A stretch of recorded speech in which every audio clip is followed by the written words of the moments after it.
दोस्तों, आज मैं आपको एक दिलचस्प लेकिन सीख देने वाली कहानी सुनाने जा रहा हूं। यह कहानी है हरिया और रामू की। हरिया एक ऐसा इंसान था जो हर महीने जो भी कमाता था सब खर्च कर देता था। न कोई बचत करता था, न निवेश, और हर समय चिंता करता था पैसा कहाँ गया, क्यों खत्म हो गया। वहीं उसका बचपन का दोस्त रामू शांत और समझदार था, जिसे पैसे और निवेश की समझ थी। तो चलिए शुरू करते हैं। हरिया की जिंदगी हमेशा आज कमाओ आज उड़ाओ पर चलती थी।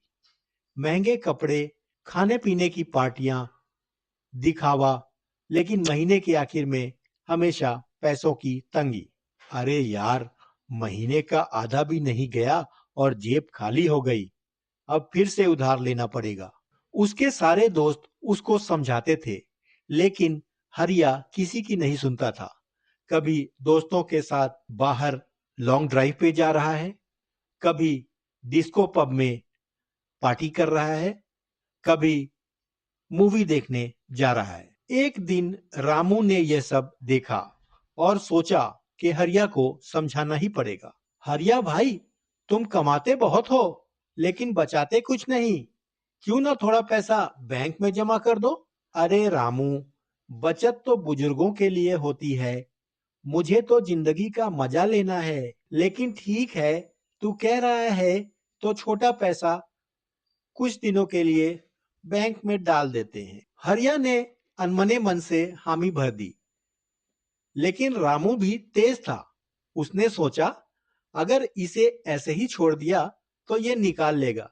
क्यों ना इसे सही रास्ते पे डाल दो। रामू ने हरिया के पैसे को बैंक में शॉर्ट टर्म के लिए नहीं, बल्कि लॉन्ग टर्म के लिए लॉक इन वाले म्यूचुअल फंड में डाल दिया, ताकि वह पैसा जल्दी निकाल ना पाए। कुछ महीनों बाद हरिया को पैसे की जरूरत पड़ी। हरिया ने रामू से कहा, रामू, मेरे पैसे निकाल दे, मुझे जरूरत है। ये लॉक इन है, अभी नहीं निकल सकता। क्या? तूने मेरी मर्जी के बिना पैसे लॉक इन कर दिए? यही है तेरी दोस्ती? यही है तेरा प्यार? अब मुझसे बात मत करना। दोनों में खूब झड़प हुई और गुस्से में दोनों की दोस्ती टूट गई। दोनों अलग अलग रास्ते पे चल दिए। समय बीता, साल दर साल निकलते गए। हरिया अपनी दुनिया में व्यस्त हो गया, रामू भी अपने जीवन में। लेकिन निवेश वहीं पड़ा रहा और चुपचाप शांति से कंपाउंडिंग की ताकत से बढ़ता रहा। ठीक 10 साल बाद एक दिन हरिया के मोबाइल पे मैसेज आया, आपका निवेश अब 1 करोड़ हो चुका है। हरिया चौंक गया। ये कैसे हुआ? ये तो मैंने कभी सोचा भी नहीं था।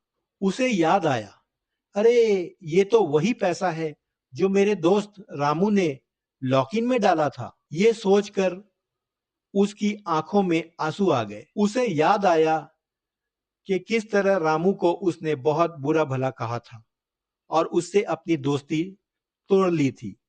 हरिया को बहुत ग्लानि फील हुई। हरिया तुरंत रामू को ढूंढने निकला। आखिर वह रामू को मिल गया। हरिया ने रामू से माफी मांगी। रामू भाई, मैंने तुझसे बदतमीजी की थी, लेकिन आज मैं समझ गया तू ही मेरा असली दोस्त है।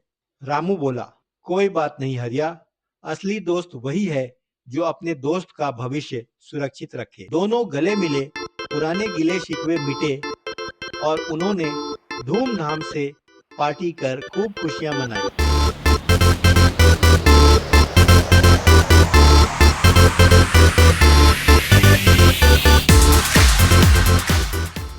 तो दोस्तों, इस कहानी से हमें यह सीख मिलती है, धैर्य, अनुशासन और लंबी अवधि का निवेश आपको करोड़पति बना सकता है। कंपाउंडिंग की शक्ति धीरे धीरे काम करती है, लेकिन उसका असर गहरा होता है। सही समय पर सही निर्णय लें और इन्वेस्टमेंट करें। एक अच्छे दोस्त की सलाह जीवन बदल सकती है। तो दोस्तों, उम्मीद है आज की ये कहानी आपको पसंद आई होगी। अगर पसंद आई है तो मेरे चैनल फिन्वेस्टोमीटर को जरूर सब्सक्राइब करें, ताकि ऐसे ही और मजेदार कहानियों का आप आनंद ले सकें। तो मिलते हैं अगले वीडियो में। तब तक के लिए बाय बाय।